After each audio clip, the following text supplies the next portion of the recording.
Hi అండి. ఈరోజు వీడియోలో దేవి శరన్నవరాత్రులు వస్తున్నాయి కదండి.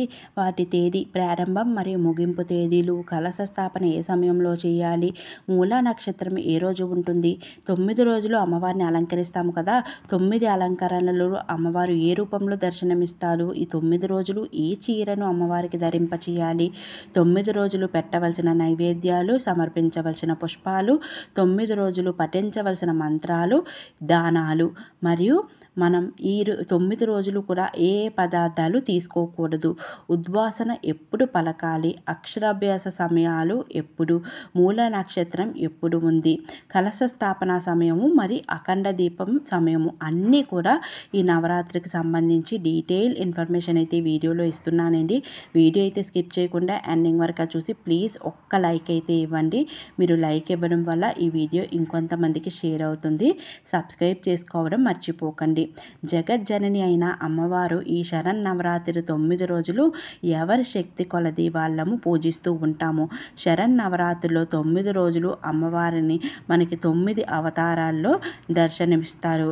ఈ 9 రోజులు నవరాత్రుల్లో మహిషాసురుడు అనే రాక్షసునితో అమ్మవారు యుద్ధం చేసి 10వ రోజు అంటే విజయదశమి రోజు అమ్మవారు మనకి విజయం సాధిస్తారు. అందుకే మనం చెడుపై మంచి విజయం సాధించిన కారణంగా విజయదశమిని జరుపుకుంటామండి. అయితే నవరాత్రుల్లో అవతారాలు అనేవి ప్రాంతాన్ని బట్టి మారుతూ ఉంటాయి. డీటెయిల్గా చెప్పాలి అంటే విజయవాడ దగ్గరలో ఉన్న వాళ్ళు విజయవాడ ఇంద్రకీలాద్రి పైన ఉన్న దుర్గమ్మ అవతారాల బట్టి చేసుకుంటారు. శ్రీశైల భ్రమరాంబికాదేవి ఆలయానికి దగ్గరలో ఉన్నవారు నవదుర్గల రూపంలో అమ్మవారిని ఆరాధిస్తూ ఉంటాము.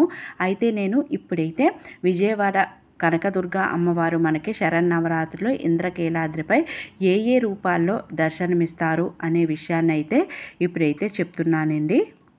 లేదండి మాకు ఇవేమీ తెలియవు, పూజ ఎలా చేసుకోవాలి అంటే సింపుల్గా దుర్గమ్మవారి ఫోటో పెట్టుకొని పసుపు కుంకం పెట్టి అమ్మవారికి మంచిగా పూజ చేసుకోవచ్చండి. ఏ రూపంలో పూజ చేసినా సరే అమ్మ మన ఇంట్లో కొలువై ఉంటుంది. భక్తి శ్రద్ధలు అనేవి చాలా అవసరమండి.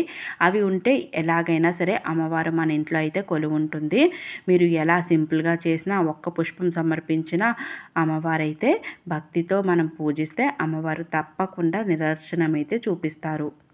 2024 సంవత్సరంలో అక్టోబర్ 3 గురువారం పాడ్యమి తిథి నుంచి మనకి నవరాత్రులు అయితే మొదలవుతున్నాయండి. అక్టోబర్ 11 శుక్రవారం నవమి తిథితో మనకి నవరాత్రులు అనేవి ముగుస్తాయి. ఇక అక్టోబర్ 12 మనకి శనివారం రోజు విజయదశమి పండుగగా జరుపుకుంటాము. దేవి శరన్నవరాత్రుల్లో అమ్మవారు మనకి ఏ అవతారాల్లో మనకి దర్శనమిస్తారు అన్నది ఇప్పుడైతే డీటెయిల్గా తెలుసుకుందామండి. ముందుగా అయితే మొదటి రోజు అంటే శరన్నవరాత్రిలో మొదటి రోజున అక్టోబర్ 3 గురువారం తిథి శుద్ధ పాడ్యమి, నక్షత్రం హస్త, బాలా త్రిపుర సుందరి దేవిగా అమ్మవారు మనకి దర్శనమిస్తారు. ఇక కింద అయితే చూస్తున్నారు కదండి, ఒక బుక్ అయితే ఇచ్చాను, అది కొంచెం జూమ్ చేసుకుంటే మీకు డీటెయిల్స్ అన్నీ తెలుస్తాయి.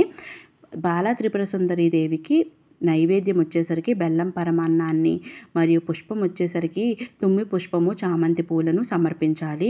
చీర రంగు లేత గులాబీ రంగు చీర అంటే అమ్మవారికి చాలా ఇష్టము. చల్లని పదార్థాలు మనం తినకూడదు.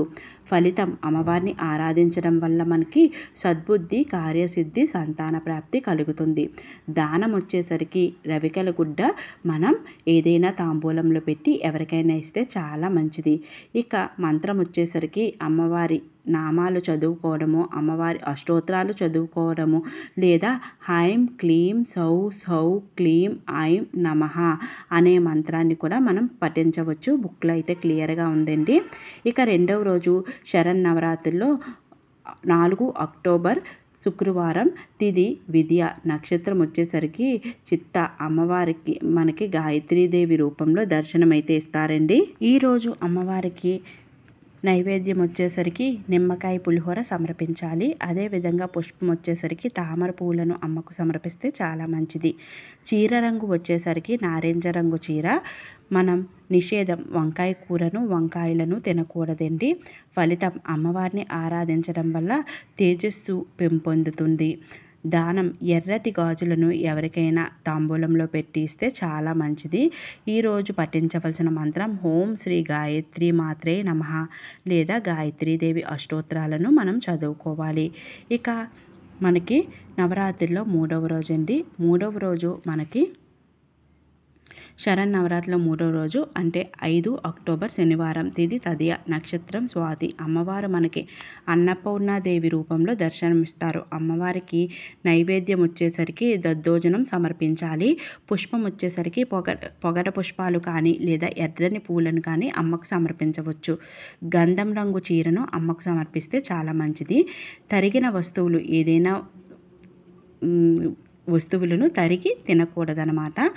అమ్మవారిని ఆరాధించడం వల్ల ధన ధాన్యములకు లోటు లేకుండా అమ్మవారు చూసుకుంటారు. అంటే ఆహారానికి లోటు ఉండదండి. మనం దానం వచ్చేసరికి అన్న భోజనం ఎవరికైనా భోజనాన్ని పెడితే చాలా మంచిది. ఇక్కడ ఓం శ్రీ అన్నపూర్ణాదేవి అయి నమః అనే మంత్రాన్ని కానీ అన్నపూర్ణాదేవి అష్టోత్తరాలు కానీ మనం చదువుకుంటే చాలా మంచిది. ఇక నవరాత్రిలో 4వ రోజు అండి. 4వ రోజు మనకి లలితా త్రిపుర సుందరి దేవిని ఆరాధిస్తూ ఉంటాము. అయితే అక్టోబర్ 6 ఆదివారం, తిథి చవితి, నక్షత్రం విశాఖ. అమ్మవారు మనకి లలితా త్రిపుర సుందరి దేవిగా దర్శనమిస్తారు. ఈరోజు అమ్మవారికి దద్దోజనము పరమాన్నాన్ని నివేదన చేసుకోవాలి. ఎర్రని కలువ పూలు కానీ ఎర్రని పుష్పాలు కానీ అమ్మకు సమర్పిస్తే చాలా మంచిది. బంగారు వర్ణం ఉన్న చీరను అమ్మకు సమర్పిస్తే చాలా మంచిది. ఉసిరికాయలను ఈరోజు తినకూడదండి. ఈరోజు అమ్మవారిని ఆరాధించడం వల్ల అఖండ కీర్తి కలుగుతుంది. ఈరోజు దానం వచ్చేసరికి లలితా సహస్రనామ పుస్తకాలను మనం ఎవరికైనా దానంగా ఇస్తే చాలా మంచిది. పఠించవలసిన మంత్రం వచ్చేసరికి ఓం హ్రీం శ్రీం క్లీం లలితాదేవి అయి నమః లేదా ఓం శ్రీ లలితాదేవి అయి నమః లేదా లలితా సహస్రనామాన్ని ఈరోజు పఠిస్తే చాలా మంచిది. శరన్నవరాత్రిలో 5వ రోజు అంటే 7 అక్టోబర్ సోమవారం, తిథి పంచమి, నక్షత్రం అనురాధ. అమ్మవారు మనకి మహాచండీ దేవిగా దర్శనమైతే ఇస్తారండి. ఈరోజు అమ్మవారికి నైవేద్యం వచ్చేసరికి కట్టె పొంగలి, చలిమిడి, వడపప్పును అమ్మవారికి నివేదించాలి. అదేవిధంగా అమ్మవారికి పసుపు రంగు పుష్పాలను సమర్పిస్తే చాలా మంచిది. ఈరోజు అమ్మవారి చీర వచ్చేసరికి పసుపు రంగు చీర కానీ లేదా బంగారు వర్ణం చీర కానీ అమ్మవారికి సమర్పిస్తే చాలా మంచిది. అమ్మవారికి మనం పఠించవలసిన మంత్రం వచ్చేసరికి మహాచండీ స్తోత్రాలు, అష్టోత్తరాలు, మంగళ చండిక స్తోత్రాలు అమ్మవారికి పఠిస్తే చాలా మంచిది. ఈరోజు అమ్మవారిని ఆరాధించడం వల్ల శత్రుపీడ నాశనం అవుతుంది. దానం వచ్చేసరికి స్వయంపాక దానం లేదా దక్షిణ తాంబూలతో బ్రాహ్మణునికి తాంబూలం ఇస్తే ఈరోజు చాలా మంచిదండి. ఇక నవరాత్రుల్లో 6వ రోజు అంటే 8 అక్టోబర్ మంగళవారం, తిథి షష్ఠి, నక్షత్రం జ్యేష్ఠ. అమ్మవారు మనకి మహాలక్ష్మి దేవి రూపంలో దర్శనమైతే ఇస్తారండి. ఈరోజు అమ్మవారికి క్షీరాన్నం పూర్ణాలను నైవేద్యంగా పెడితే చాలా మంచిది. అమ్మవారిని తెల్లని పుష్పాలతో కానీ తెల్లని కలువలతో కానీ పూజిస్తే చాలా మంచిది. చీర వచ్చేసరికి గులాబీ వర్ణం చీర అమ్మవారికి ధరింపచేస్తే చాలా మంచిది. ఈరోజు ఉల్లి వెల్లుల్లి తినకూడదండి. అమ్మవారిని ఆరాధించడం వల్ల ఐశ్వర్య ధన ప్రాప్తి కలుగుతుంది. ఇక దానం వచ్చేసరికి ఎవరికైనా డబ్బులు సహాయం చేస్తే దక్షిణం చాలా మంచిది. అమ్మవారి మంత్రం వచ్చేసరికి శ్రీం హ్రీం ఐం మహాలక్ష్మి నమః లేదా ఓం శ్రీ మహాలక్ష్మీదేవి అయి నమః లేదా మహాలక్ష్మీదేవి అష్టోత్తరాలను చదువుకుంటే ఈరోజు చాలా మంచిదండి. ఇక నవరాత్రుల్లో 7వ రోజు అంటే మనకి 9 అక్టోబర్ బుధవారం, తిథి సప్తమి, నక్షత్రం మనకి మూలా నక్షత్రం. అమ్మవారు మనకి సరస్వతీదేవి రూపంగా దర్శనమిస్తారు. అయితే ఈరోజు మనకి రాత్రి 1:39 వరకు మనకి మూలా నక్షత్రం అయితే ఉంటుందండి. ఈరోజు అమ్మవారికి మనం పెట్టవలసిన నైవేద్యం వచ్చేసరికి కట్టు పొంగలి. అమ్మవారిని మారేడు దళాలతో పూజిస్తే చాలా మంచిది. చీర వచ్చేసరికి తెలుపు రంగు చీరను అమ్మవారికి ధరింపచేస్తే చాలా మంచిది. పులుపుతో కూడినవి ఏవి కూడా మనం తినకూడదు. అమ్మవారిని ఆరాధించడం వల్ల విద్యా ప్రాప్తి కలుగుతుంది. విద్యార్థులకు ఈరోజు పుస్తక దానం చేస్తే చాలా మంచిది. అమ్మవారి దగ్గర పఠించవలసిన మంత్రాలు వచ్చేసరికి ఓం ఐం సరస్వతీ దేవియై నమః అనే మంత్రాన్ని మనం అమ్మవారి దగ్గర జపిస్తే చాలా మంచిదండి. ఈరోజు పిల్లల చేత సరస్వతీదేవి పూజ చేయించడం కానీ లేదా చిన్నపిల్లల చేత అక్షరాభ్యాసం చేయించడం చాలా మంచిది. అక్షరాభ్యాస సమయాలు వచ్చేసరికి ఉదయం 9:03 నుండి 9:27 వరకు ఉంటుందండి. ఆ తర్వాత మనకి సాయంత్రం కూడా అక్షరాభ్యాసం చేయించుకోవచ్చు. 4:07 నుండి 4:30 వరకు మనకి ఈ సమయం అయితే ఉంటుందండి. ఇక నవరాత్రుల్లో 8వ రోజు అంటే మనకి అష్టమి తిథితో కూడిన రోజు అనమాట. ఈరోజు మనం అంటే 10 అక్టోబర్ గురువారం, తిథి అష్టమి, నక్షత్రం పూర్వషాఢ. అమ్మవారు మనకి దుర్గాదేవిగా రూపంలో మనకి అమ్మవారు దర్శనమైతే ఇస్తారండి. ఈరోజు అమ్మవారికి సమర్పించవలసిన నైవేద్యం పులగం, కదంబం. అమ్మవారికి ఎర్రని పుష్పాలు కానీ మందార పూలను కానీ సమర్పిస్తే చాలా మంచిది.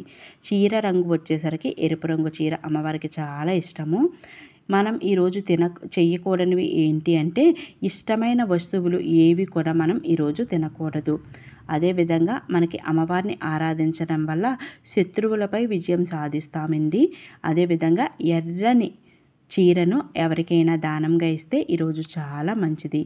ఓం డుం దుర్గాయ నమః అనే మంత్రాన్ని జపించడం కానీ, దుర్గా అష్టోత్తరాలు కానీ, దుర్గాదేవి నామాలు కానీ, ఓం శ్రీ దుర్గాదేవియే నమః అనే మంత్రాన్ని కానీ జపిస్తే చాలా మంచిది.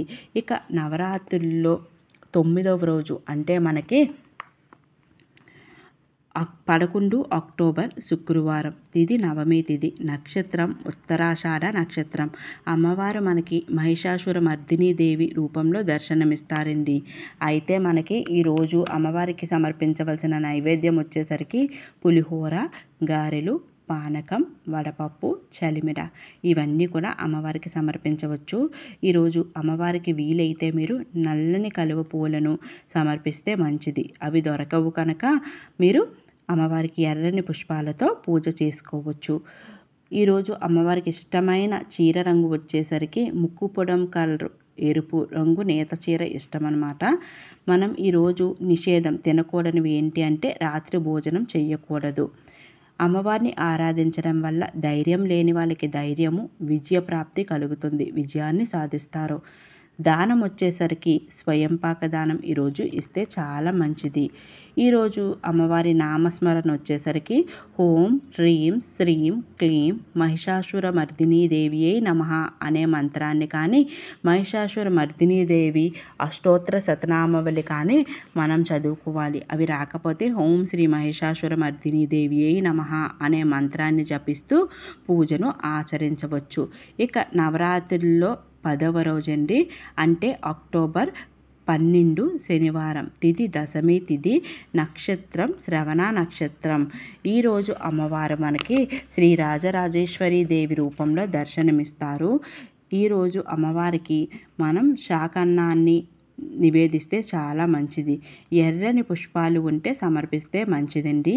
ఈరోజు అమ్మవారికి ధరింప చేయవలసిన చీర ఆకుపచ్చ రంగు చీర. నిషేధం గుమ్మడికాయను ఈరోజు అస్సలు తినకూడదు. అమ్మవారిని ఆరాధించడం వల్ల శక్తి, సౌభాగ్యం కలుగుతుంది. ఇక దానం వచ్చేసరికి పూలమాలలను ఎవరికైనా దానంగా ఇస్తే చాలా మంచిది.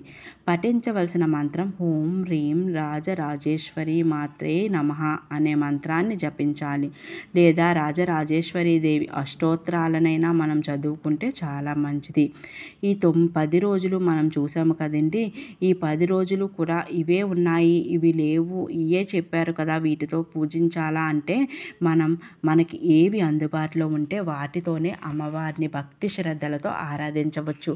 ఉదయం ఆరాధించాలా, సాయంత్రం ఆరాధించాలా అంటే మీకు ఉదయం టైం ఉంటే ఉదయము, సాయంత్రం ఉంటే సాయంత్రము కూడా పూజ చేసుకోవచ్చు. లేదా 2 పూటలో కూడా వీలైతే చేసుకోవచ్చు అన్నమాట. ఈ 9 రోజులు శక్తి కొలది అమ్మవారిని ఆరాధిస్తే అమ్మవారు మనకి ఎల్లవేళలా కూడా ఆమె దయ మన పట్ల ఉండి మనకి అన్నీ కూడా మంచి జరుగుతాయి.